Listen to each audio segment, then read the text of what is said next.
So good morning, everybody.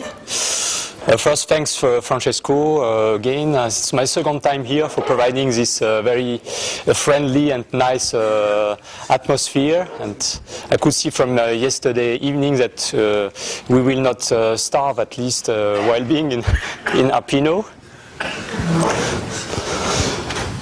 So my talk this morning is about, as written here, symmetry analysis and conservation laws for dynamical problem in nonlinear elasticity.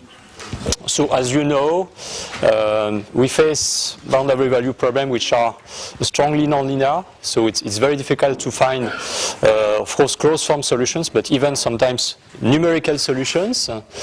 And so the goal of this talk is to show that it's possible with symmetry analysis at least to exhibit the structure of solutions, and sometimes even to find closed form solutions by reducing the order of the partial differential equations of nonlinear elasticity. So this work is a long-standing collaboration with my collaborators, especially Alexei Sheviakov, who was a postdoc at UBC when I met him 10 years ago, and now who is assistant professor at University of Saskatoon. So Saskatoon is in the Grande Prairie. This is somewhere on the east part of Alberta, yes, so about 500 kilometers from Alberta. So I have been there a couple of times. It's very hard in winter, so if you want to go there, please avoid winter. Only Russian can sustain the weather. So the place is more isolated? It's very, very flat, very isolated. A lot of farms and a little bit mathematics. Okay, so a few words about motivations with pictures, and then I'm afraid there will be much less picture in the rest of the talk. So we have many examples of soft materials reinforced by either one population of fiber or several population of fibers, either artificial, so media, so tissues which are produced or structures produced by engineers for the purpose of reinforcements, so 3D interlock which are used in aerospace industry for the very high strength and resistance to delamination. Reinforced membranes on the bottom right, so which are more planar 2D structures, and living tissues. Of course, we have muscles.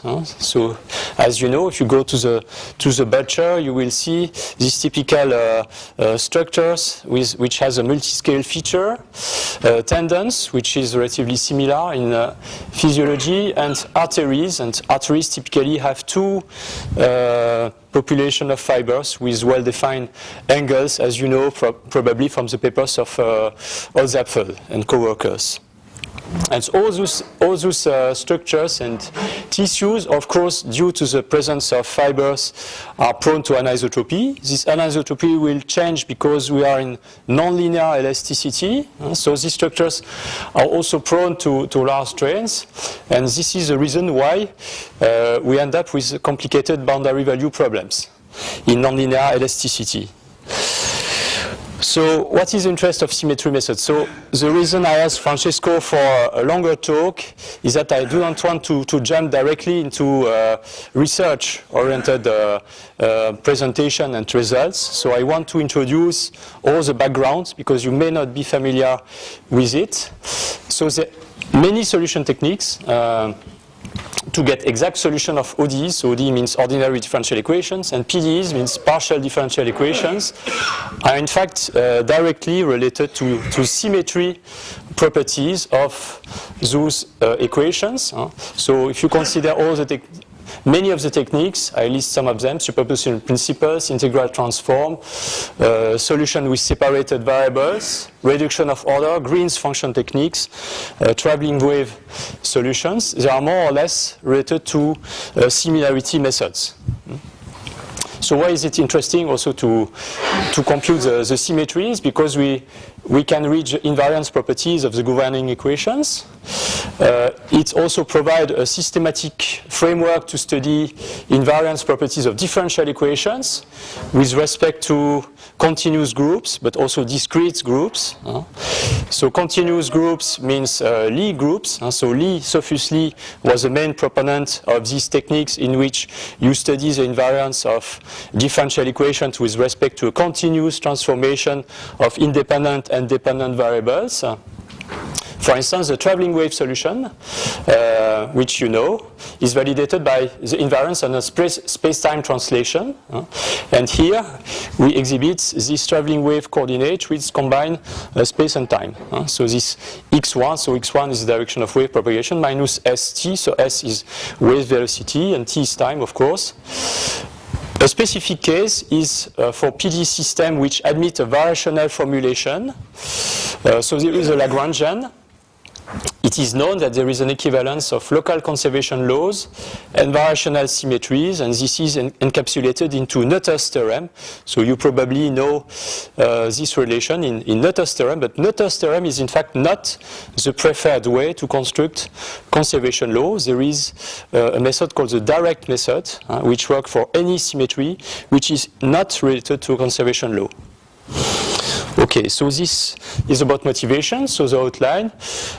We shall consider boundary value problem of 2D incompressible nonlinear materials reinforced by 1 and 2 families of fibers. I will provide general aspect of conservation laws. Noether's theorem will show the relation of conservation laws to variational principles. And then I will move to the more general direct construction method of conservation laws. I shall provide the point symmetry classification of wave models with respect to material parameters of this model, and also the angle between the fibers and wave propagation direction. Conservation laws will be computed for one family of fibers, reinforced material for a specific case, because I want to focus on specific cases and solutions. So this is called antiplane shear. And then one important topic is model reduction. So if we have a model with several parameters, we can try to reduce the number of parameters to exhibit the truly independent parameters. And this can be done by what is called equivalence transformation. And then I will provide, of course, a few numerical examples and conclude with a summary and perspectives. Okay, so just recall the basic framework of nonlinear elasticity. So we have the Lagrangian and actual configuration, so material and Eulerian coordinates. So the reference body is omega naught. This is a subset of R3. We have the actual configuration, omega. Material points are labeled by capital X, as we do usually in continuum mechanics, and small x will denote the label of material points in the actual configuration. The transformation gradient, capital F, has a Jacobian matrix here, which would be positive.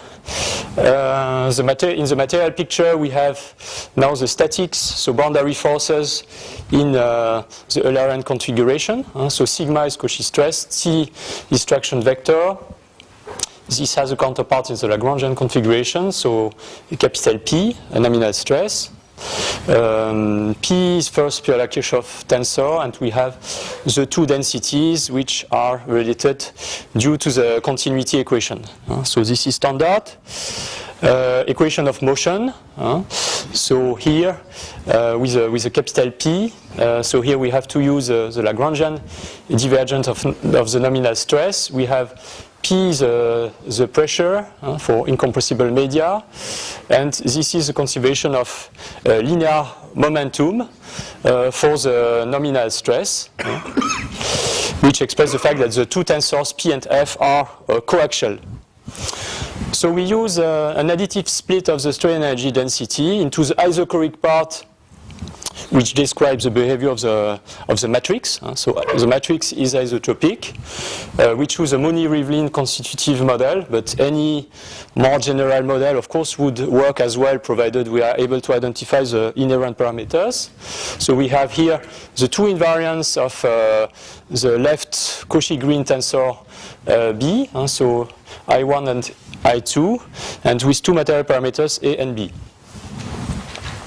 So the fiber is another parameter to describe the kinematics. So we have capital A for a single family of fiber, which is a unit vector in the reference configuration, which is mapped to another vector small a in the actual configuration. We include the anisotropic contribution to the strain energy density with two new invariants, which are based on the projection of C tensor, so the right Cauchy green, on the fiber direction capital A. So here we introduce a new material parameter, small c.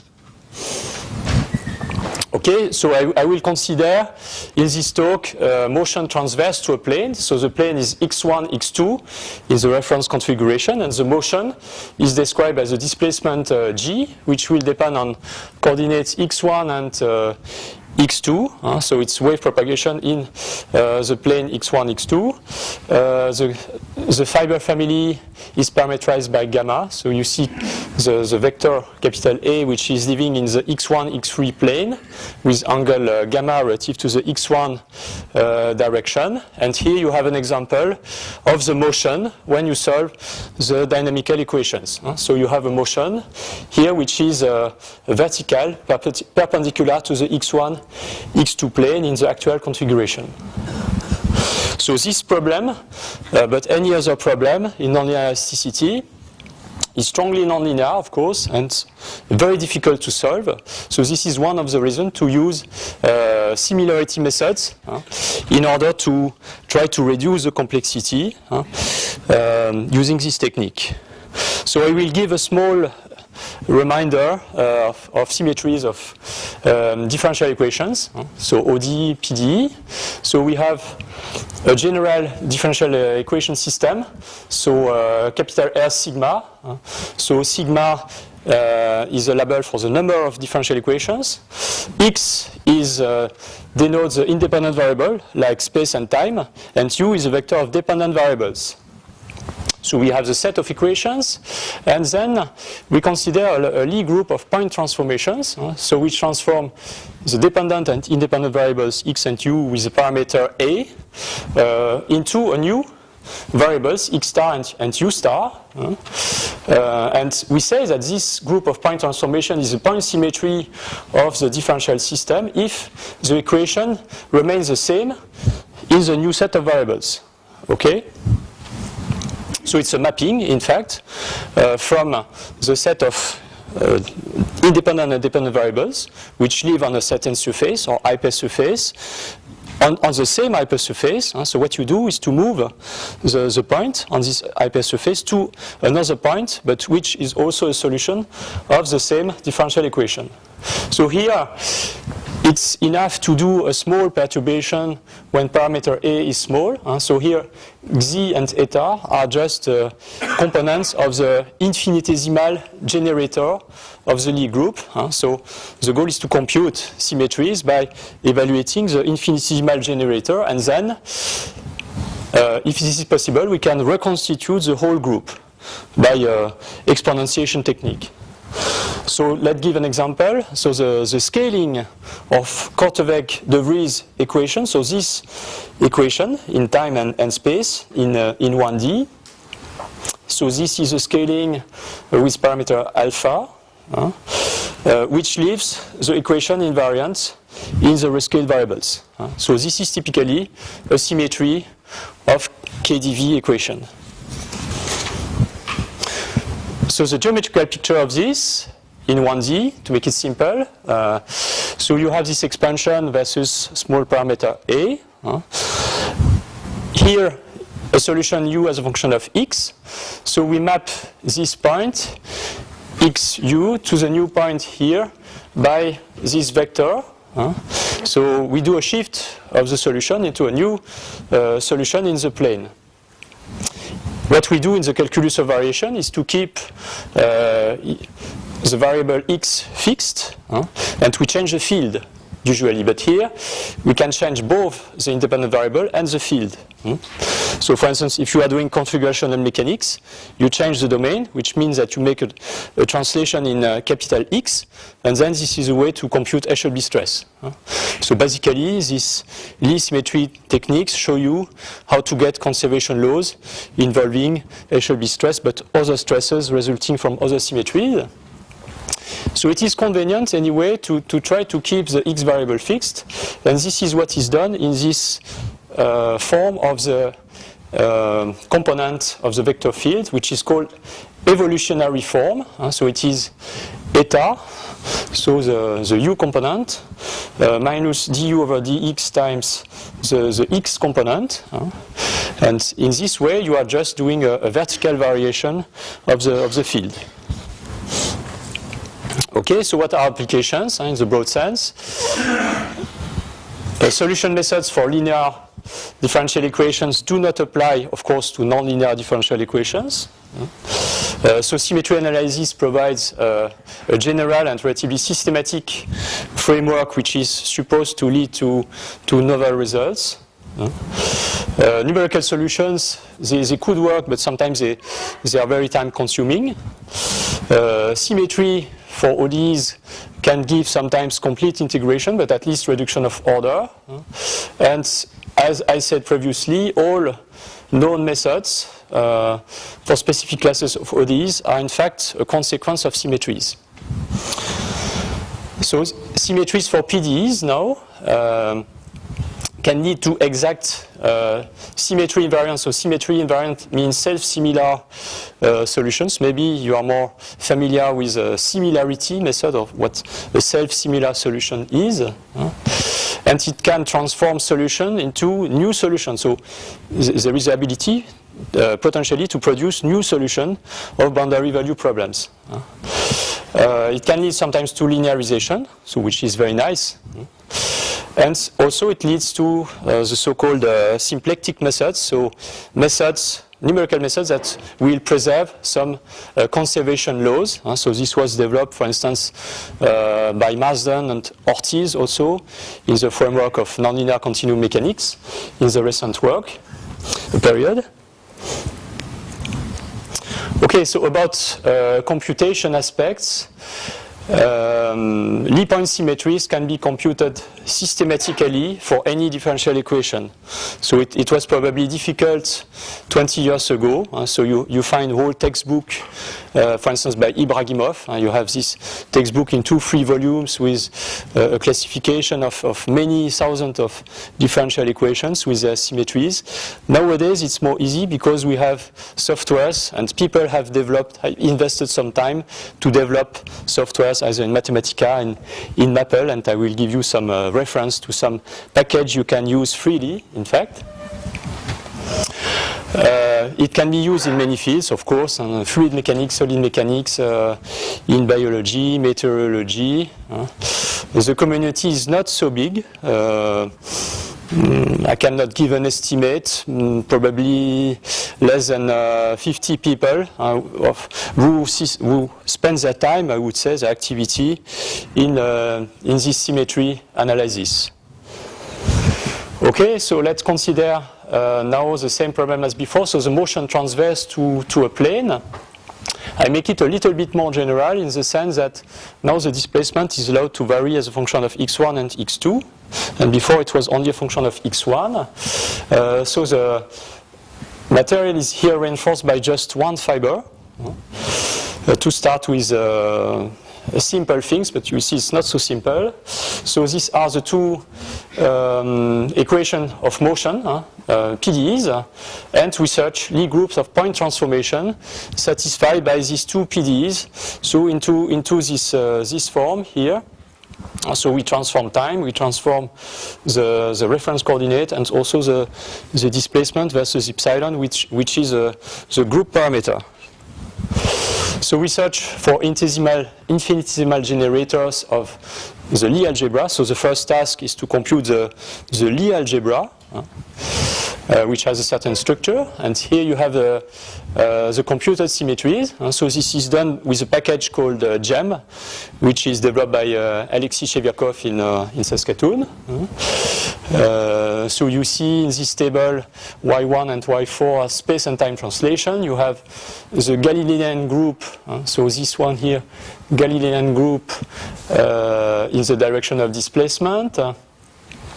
You have a rotation, so this Y7 has a typical structure of a curve, so it is a rotation group. For the specific case when Q is 0 or when the fiber is orthogonal to x1, x2 plane, you get additional symmetries in this table. And you get also the scaling.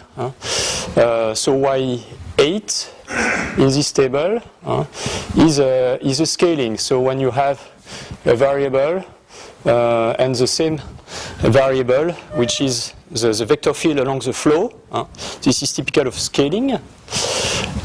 If we look at 1D wave propagation, which are independent of the fiber direction, it means that the displacement is only function of x2 coordinates, so we get this form, and then this complex, this nonlinear PDE will reduce to a set of two linear equations, which are of course very easy to solve now. So if I look now for a simplified 1D motion in this form, so the displacement is only function of x1, we get the dynamical hyperbolic equation in which we can identify the velocity, capital C, so which is a factor of the gxx. So index means partial derivative with respect to the coordinates. So this is second order derivative in time and second order derivative in space.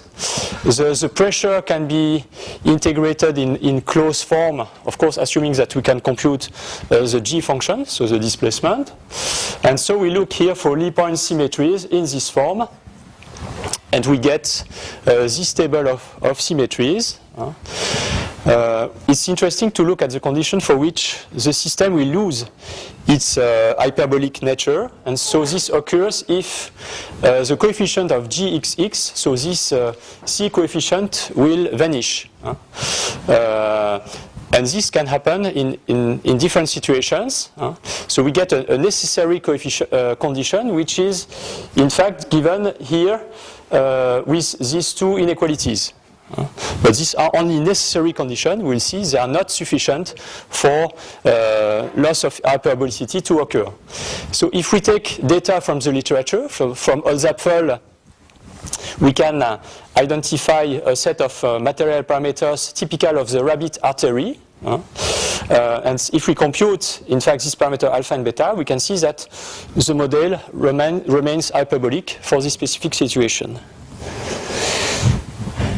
So, looking at the case where the necessary condition of loss of hyperbolicity is satisfied, but remember it's not sufficient, we search for solutions which are invariant under a specific group. It means that this solution on the hypersurface made of all variables will remain at the same point. So for this specific group Z6, so using this rescaled variable x over square root of t, the partial differential equation becomes a second order differential equation for the capital M variable as a function of the y variable. So we have started from a PDE equation and we end up with an ODE equation. So this is typical of reduction of order, and we can illustrate the displacement computed here at different times. So for different angles, for instance pi over 4 or minus pi over 4. And now if we check if the hyperbolicity condition is satisfied, we just have to evaluate this C coefficient which was on previous slide here. So on the top, and we see that this coefficient is always positive, which means that this problem remains in fact hyperbolic. So it's not degenerated, which is fine. If we look now at another case, so motion transverse to an axis, it means here the motion is orthogonal to the x1 axis, and wave propagation also occurs in the x1 direction because the displacement components, capital H and capital G, are function of the x1 variable. So we get this boundary value problem. And with symmetry, we can reduce, in fact, this to a conserved form. So if you look here, you have a divergence, a special divergence of a flux on the right-hand side, and on the left, you have also a time, somewhere a time divergence of kind of energy. So this is very nice because you end up with a conservation law form of the boundary value problem. So looking at Lie point symmetries, so we find this table with 8 symmetries for arbitrary values of the parameters, and then some additional specific symmetries, which occur when the necessary condition for loss of hyperbolicity is satisfied. We have the Galilean group in x2 direction, and we can integrate a specific group W8, so this one, which gives a fiber-dependent rotation group. Okay, so if I look specifically for exact traveling wave solutions, so this is a specific type of solution, which we'll build by combining, in fact, because it's a Lie algebra, it means that any linear combination of two vector fields will still be a symmetry generator. So I'm using this property to find the invariance. So x minus ct, this is a typical traveling wave coordinate, and then we find the balance of momentum in reduced coordinates, which is much easy to solve. And as an illustration, we have these harmonic functions which solve this boundary value problem. And here we see the traveling helical wave solution. So if we represent the material lines in the initial configuration, those material lines will become helices with t as a parameter in the actual configuration. Okay, so now I'm moving to conservation laws. I will give a general account of how to compute conservation laws.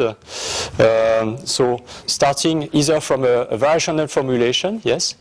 Can you explain this helicoidal a little bit more? Yes, if I manage to follow the picture, so you can. This is in the spatial coordinates. So it means that the wave is moving following these lines, basically. So you have, but to understand, it's not easy to explain. You have to go. I did myself. You have to take a piece of paper to write the equations and to see that time is in fact a parameter, but it's not time because it's x minus ct. Yes. The reduced variable is x minus ct, but you can take at fixed x and look what happens when time is changing. But we can discuss later. Yes.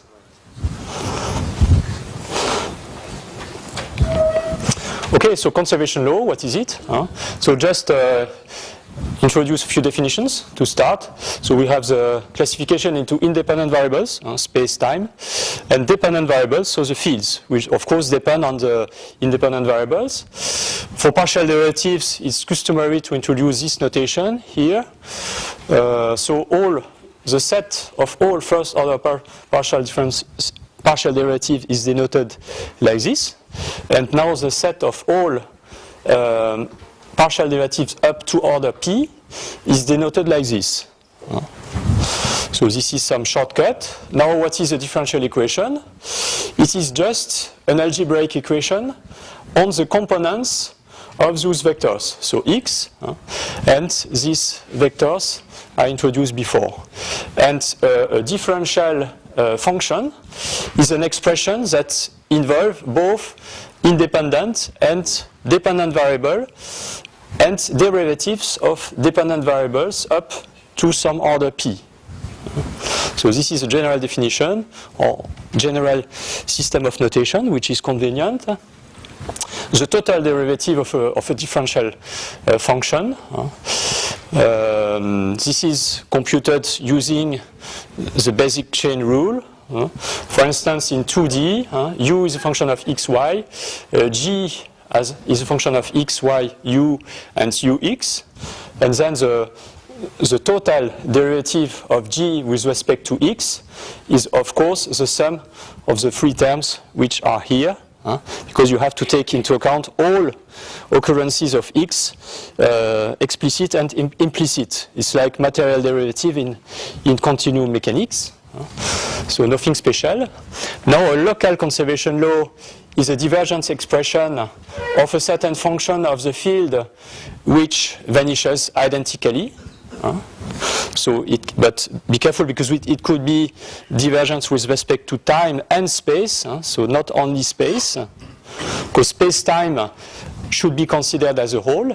So for equations involving time evolution, we have this kind of conservation law, in which it is convenient to isolate the density, which is conserved, and the flux vector here, which can be transformed into a surface integral by divergence theorem, as I will show. And of course, from this we can easily get the global conserved quantity, so here in this form. So I probably have some example, or here just more development of previous slide. So starting again from the same conservation law, I integrate on the spatial domain. I use divergence theorem. When the total flux vanishes, so if I choose correctly, conveniently the boundary conditions, then we can end up with a global conserved quantity, which is nothing else than an integral of motion. So if this is done systematically for a given set of ODEs or PDEs, we can produce all conservation laws. Sorry, I cannot avoid to ask you, if instead of the standard PDEs of Cauchy continuum which you have shown us before, you have the standard second gradient PDEs, all these can be applied, and if yes, did you apply it? First answer, yes, it can be applied. Second thing, no, we didn't do it yet. Okay. But I'm sure you are eager to produce such things, yes. Okay. No, the devil is in the details. But see if we can apply. I'm not sure this is just a detail. Yes. Yes. Okay, so just give you an elementary example. So small oscillations of a string, or so transverse, or of a rod, so longitudinal waves. So it's a 1D wave equation. We have xt independent variable, and u as a function of xt is a dependent variable. So it's a 1D problem. Local conservation law follows easily here. So here we have momentum. So this leads to the conservation of the total momentum for Neumann homogeneous boundary condition.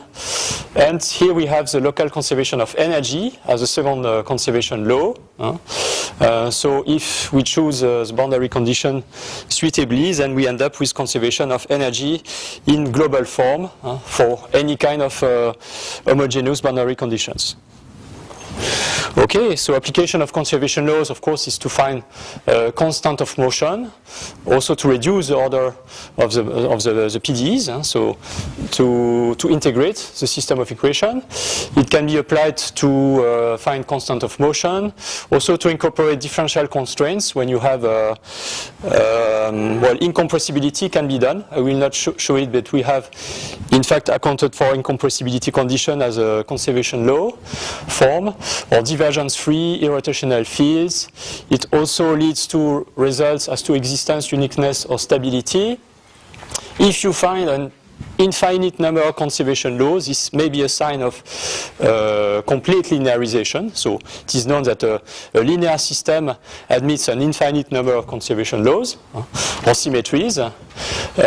Regarding numerical methods, if you use finite element or finite volume methods, this may require or may rely on conservation laws. There are special numerical methods that has been developed widely in the literature, like the symplectic schemes based on symplectic integrators. And it can be also used for numerical method testing.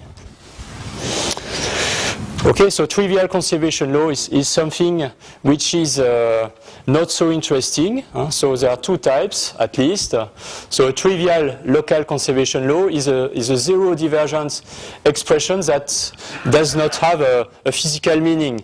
So for instance, if you take the wave equation here, so this conservation law is trivial because it just vanishes on the solution. So it doesn't say anything more than the equations and the wave equation itself. Second type, conservation law will vanish, but as a differential consequence. So the same wave equation, if you write it like this, so you just combine different derivatives with respect to space and time, and then this is also a trivial conservation law, but not of the same time as the first one. So equivalence of conservation law, of course, it is based on the fact that two conservation laws will combine and will be equivalent to a trivial conservation law. So this is a way to define an equivalent class of conservation laws, which consists of all conservation laws equivalent to a given non-trivial conservation law. It's also important to be able to distinguish the truly linearly independent conservation laws.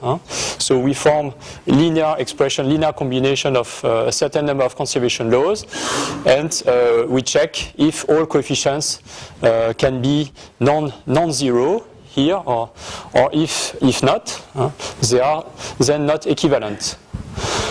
So in practice, of course, we want to find linearly independent sets of non-trivial conservation law arising from a given PDE system. So the question is, how do we compute the flux? So I produce some simple example here, where it is easy to compute those quantities, psi and theta, because basically they are linear differential equations, but in general we have non-linear differential equations. So it's a question of methodology now. So suppose we have a given PDE system, and we have a set of conservation law multipliers. So what does it mean? It means that if I multiply the set of differential equations by a certain function of the field, and a derivative of the field up to a certain order, then I will end up with a conservation law in this form, so in divergence form.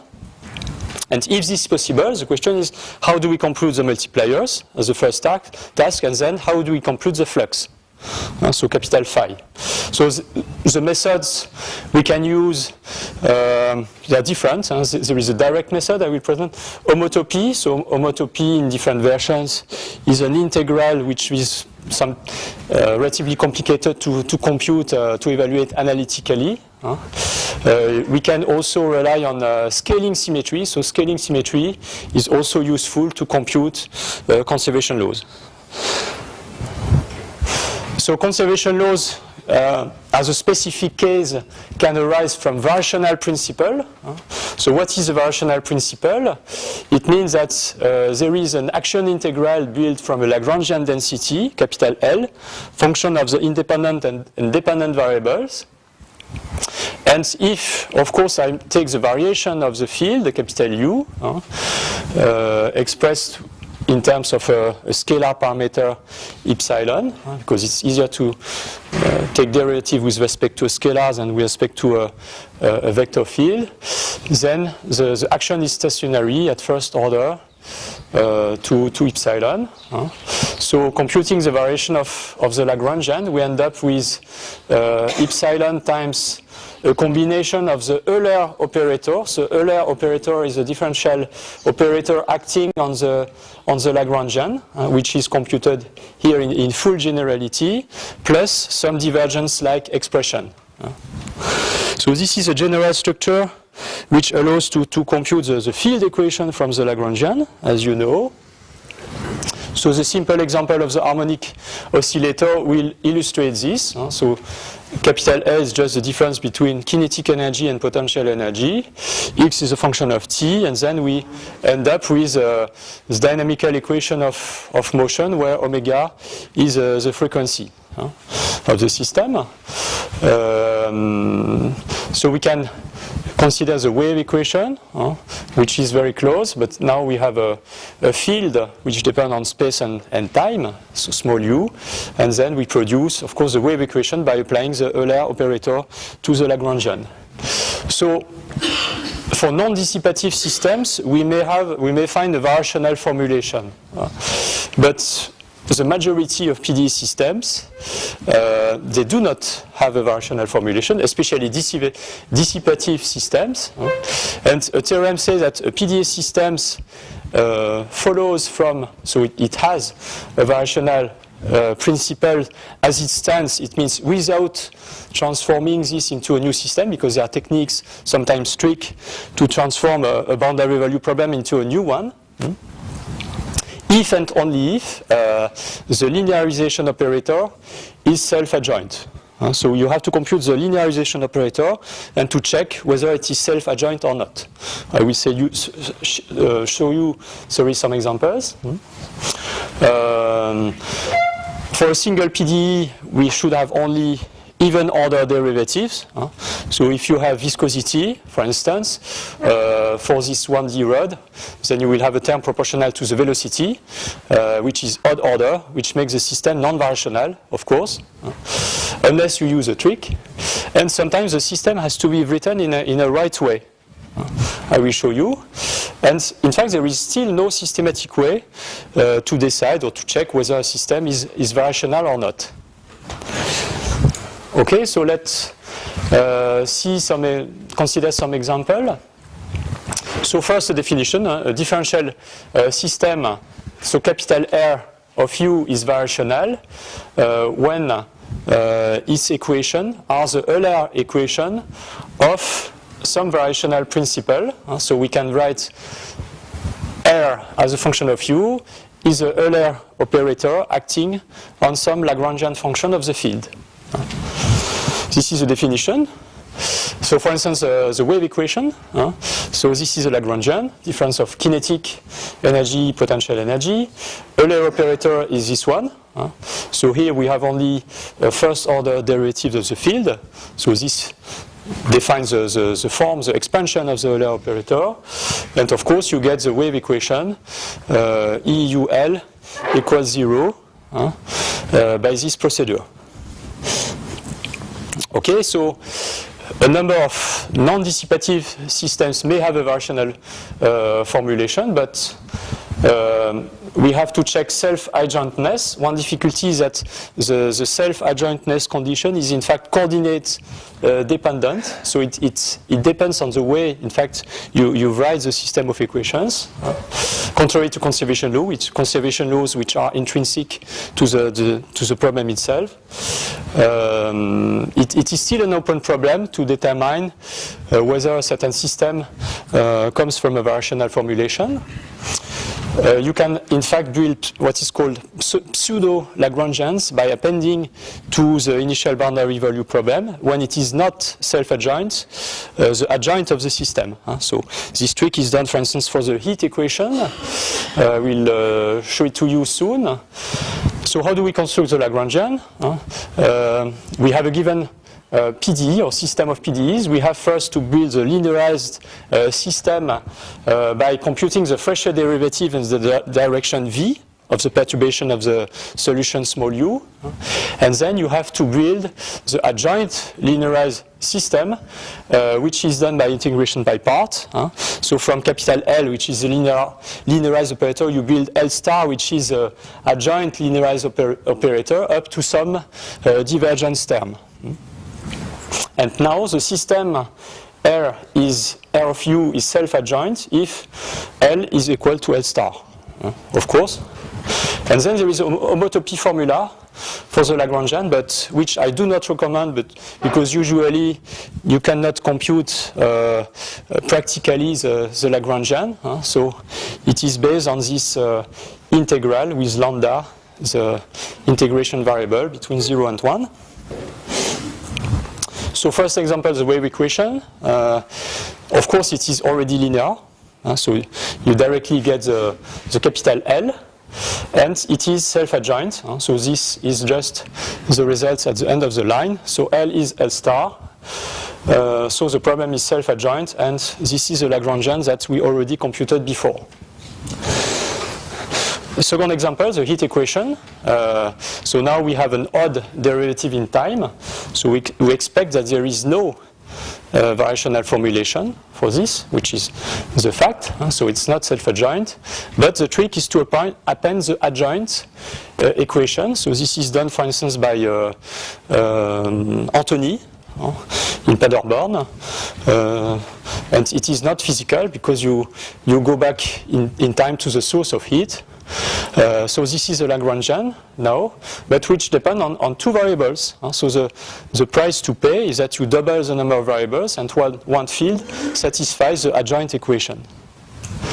So this technique can be used to make any PDE system self-adjoint, of course.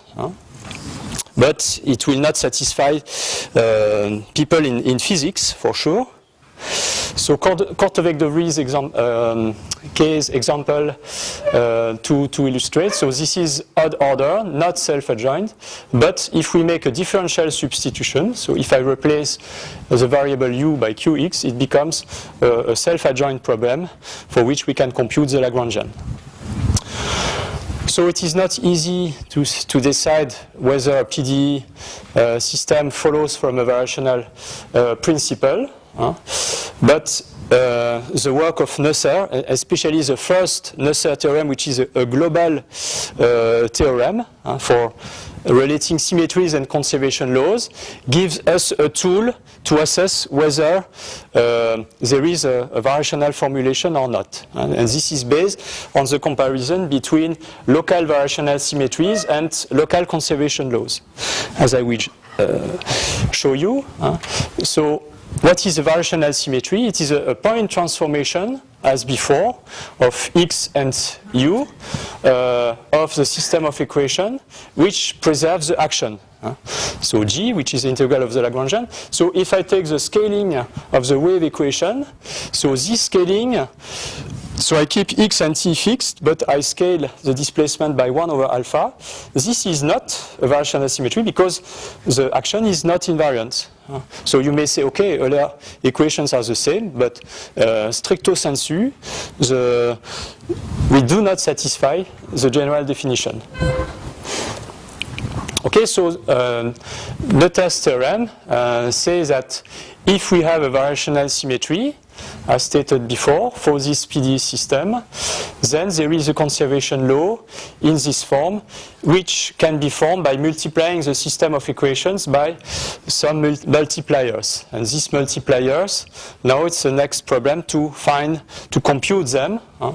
And the multipliers are in fact given by the evolutionary form of the symmetry components. This is what I show you in one of the very first slides. You have to combine the horizontal and vertical components in this form to find directly the multipliers. So symmetry analysis is the first tool to compute the conservation laws. This is what it implies. For instance, the same wave equation is invariant under time translation. So we get easily the multiplier. And of course, time translation invariance means conservation of energy. So given a PDE system, so as I showed, we have to compute the adjoint linearized systems. And it has been proven in the literature that the symmetry components Xi are the solutions of the linearized system. And conservation law multipliers, in fact, are solutions of the adjoint linearized system. So there is a strong connection between conservation law, the linearization operator, and the adjoint linearized operator. And a test for self-adjointness is to check if the number of equations is equal to the number of unknowns, to check the similarity of multipliers with symmetries. But we have to write sometimes the system in a correct way. way to produce those multipliers. So the Euler operator I already introduce, and here the idea is to seek conservation law in the so-called characteristic form, so involving multipliers times the set of partial differential equations. And the reason for choosing this form is based on Hadamard lemma for system of maximal rank. And Hadamard lemma says that a differential function of this form, so which is a total divergence of a function, so leading to a conservation law, will vanish on solutions if and only if it will have this form. So it is a set of function of the display of the variable of the field u times some set of partial derivatives of the partial differential equations. So we can transform this expression by using the product rule to write it in this form, and this is more convenient because now we motivate the previous ansatz. So here we have the set of multipliers times our boundary value problem up to some divergence form. And of course this capital H is a trivial conservation law as it stands. So it means that every conservation law having this form has an equivalent characteristic form because I can subtract this H from phi, and then I end up with this form of the conservation law. So the next job is to find the multipliers. Okay, so how do we find the multipliers? So I consider here a method which does not rely on a variational principle. It's called the direct construction method. So we have first to specify the dependence of multipliers. So they will depend on x, the independent variable, on u, which is the field, but here it is not necessarily the solution. It is more general than computing on the solution itself. And then the next question is to which order, up to which order, do we go in the list of derivatives of the u function. And this will be given, in fact, by the Cauchy-Kovalevskaya theorem, which will follow next. So we have first to solve the set of determining equation in this form. So this is based on Hadamard lemma, but this is for arbitrary capital U of the solution set. Then we find the set of multipliers. The next step is to compute the fluxes, which will satisfy this identity. And of course, each set of fluxes and multipliers will give this local conservation law. And this conservation law is valid now for all solutions of the given PDE system. So how to decide about the maximum of order of differentiation? This is based on the Kovalevskaya form of the PDE system. So if you are able to extract the leading order derivative in the writing of this system of equations on the left, such that on the right-hand side, all derivatives will be of order less than those appearing on the left, then you can be sure that the fluxes will not involve the derivative higher than the leading derivative of the initial boundary value problem. It means that if you have a differential equation of order 2, like the wave equation, you can limit yourself to multipliers that will involve derivative at most of order 1 of the field versus x and t. You don't need to go to second order derivatives because these second order derivatives have been isolated from the left of your differential equation. So now I will finish this talk next 5 minutes by giving applications to anti-player shear model. So first considering one family of fiber. The last concept I want to introduce is equivalence transformations. So what is an equivalence transformation? It is a mapping not only of independent and dependent variables, but also of the constitutive parameters. So the idea is to try to reduce the number of constitutive parameters, so the material coefficients, into a smaller set of truly independent parameters. So this will reduce not only the number of parameters, but also simplified the form of PDEs. So I consider still the same motion, wave propagating along the x1 direction, motion perpendicular to x1, x2 plane. The incompressibility condition is automatically satisfied for this. This we can show mathematically. This is a choice of the strain energy density with isotropic part, anisotropic part, depending on I4 invariant. So I have a certain number of parameters.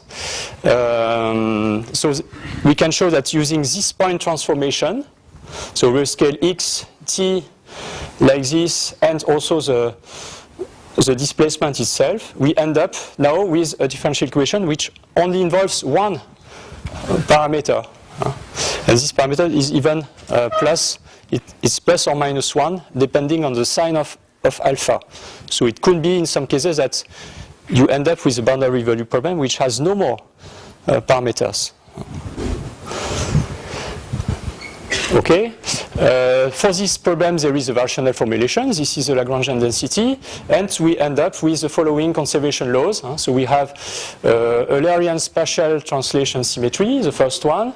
So this leads to conservation of linear momentum. We have the similar, but for the Lagrangian translation symmetry. We end up with conservation of energy. We have here something new, which is a center of mass theorem. So it relates the rate of change of average displacement, in fact, to a certain constant. And there are also infinite number of conservation laws with the multipliers which solve this PDE. So this is equivalent to a set of contact variational symmetries, and we can find also higher order conservation laws, which means multipliers which will depend on derivatives higher than 2 of the field. Here some numerical illustration. So this is a specific solution.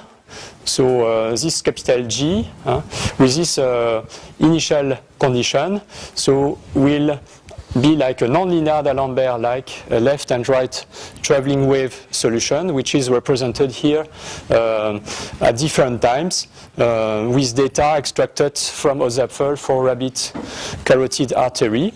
So we can solve also practical problems with such methods.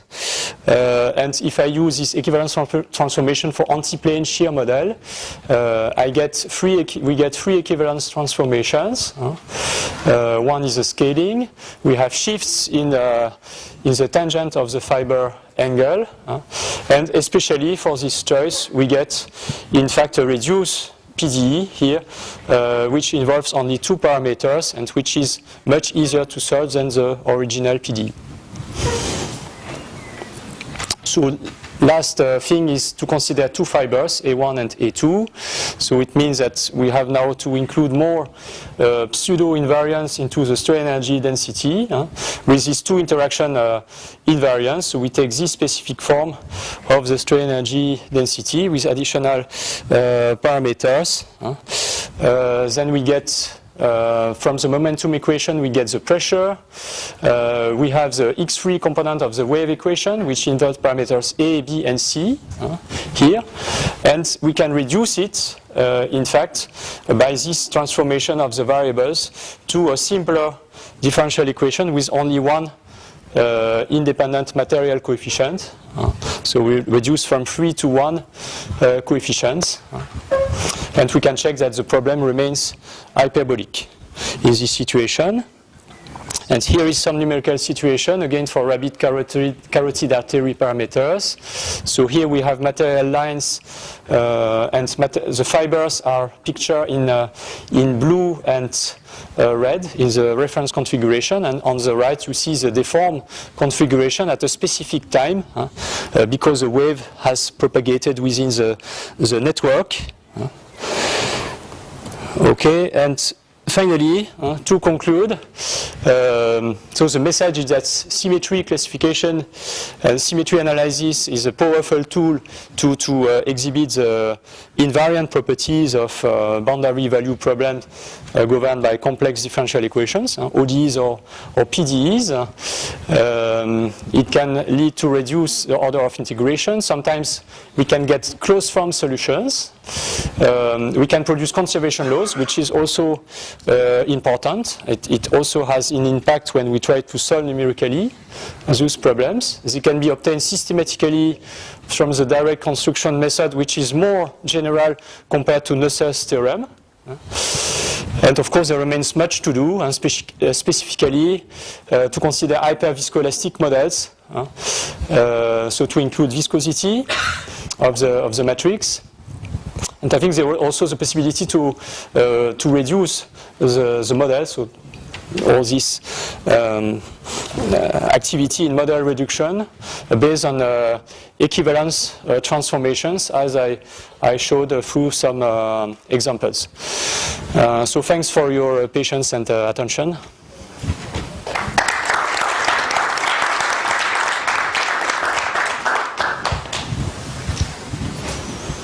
Questions?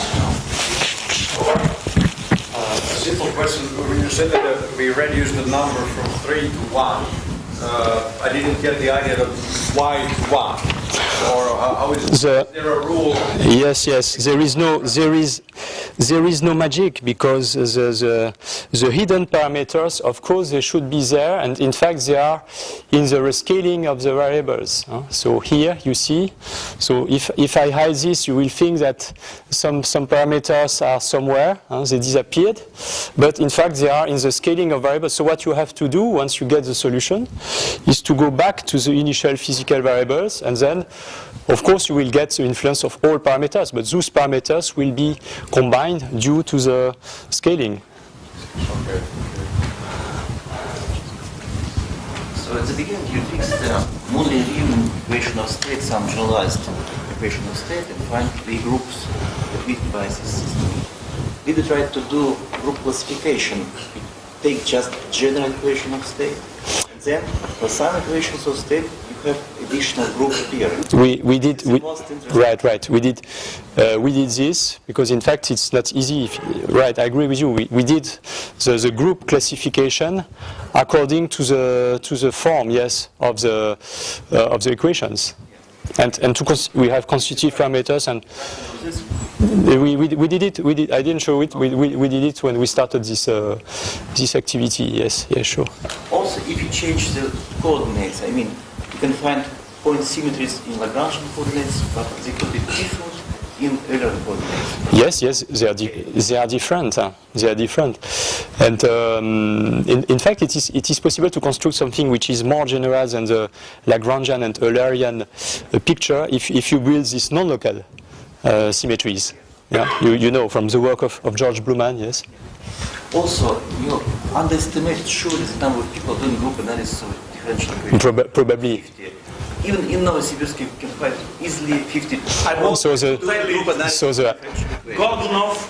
No, Godunov. Ovsyannikov, School of Ovsyannikov first, okay? So maybe you know this name, sure. Yes. With Russia also. I mean the people I could meet at different occasions. Talking about Piola every day just for stopping Russians to say that everything has been. No, your remark on your question, Francesca, indeed. So, because people did group analysis of differential equations for second-order materials and other things, I can cite, for example. Again, I think this is a serious issue, but we should discuss that the language barrier is a true problem. The fact that you spoke in Russian and wanted to write in Russian for too many years, abandoning Latin, was a bad choice, I think. But anyway. I mean, all books are translated, book of Ovsyannikov, Ibragimov, and so on. It's not true. It's true. I mean that a book, Victor told me, there is a book where this problem is solved. Yes. I said, give it in English, there is no translation. No, I mean, so you read, I must believe Victor translated. The Bible is not a blue, but Ovsyannikov is very translated in English. Okay. Other questions? I have a commentary. Do you know that Cattaneo equations for heat were placed in variational form, so that one solution of the problem for finding a Lagrangian for heat equation is adding a kinetic energy to heat equation, so that the heat equation is Lagrangian with an epsilon which is small, which gives you the propagation time of Cattaneo. So this is But this is because it changes the nature of the problem. Yes. Yes, it's no more parabolic. You change it from parabolic to hyperbolic. Yes. I guess. But you cannot have a signal traveling with infinite speed. So No. So it's more physical. this is for them. They are also in Rome. We are adding this. Okay. This was some advertising. Understanding. Anyway, I liked. We need another life, but these things are very interesting. One should study, and generalizing these things to higher gradients I agree. Yes. is a challenge. I think it could be very interesting. Okay, so if there are no other questions, we go to the next.